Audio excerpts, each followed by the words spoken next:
โอเคกราบสบายดีท่านผู้ชมที่เคารพทุกท่านนอนยินดีต้อนรับสู่รายการ EVC TV ในวันนี้เว้ยเอาก็อยู่ในช่วงรายการคนบ่บายอีกแล้วใน EP ที่เท่าใดบ่ฮู้น่าจะ6หรือ7นี่แหละก็ว่ากันไปเนาะซึ่งเดี๋ยวนี้ก็หลายโรงเรียนเนาะเปิดเทอมแล้วก็มีกฎใหม่ๆออกมาก็คือห้ามเอา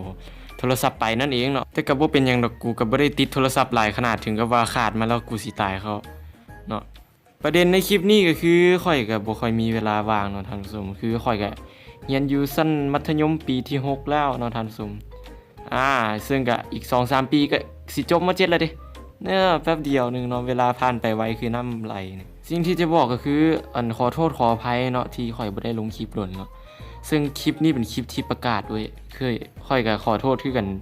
ที่ข่อยบ่ได้ลงคลิปโดนเนาะแล้วท่านผู้ชมก็หลายๆคนก็เห็นคอมเมนต์มาไอเอกอยากได้เบิ่งคลิปนะอยากเบิ่งคลิปไอเอกนะเนาะเอาเนาะเอาประมาณปิดเทอมพุ่นแหละจึงได้เฮ็ดคลิป โอ้โคตรโดดมึง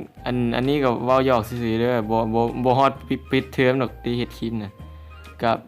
ไว้เวลาว่างค่อยก็สิลงคลิปให้ท่านผู้ชมได้เบิ่งกันเนาะ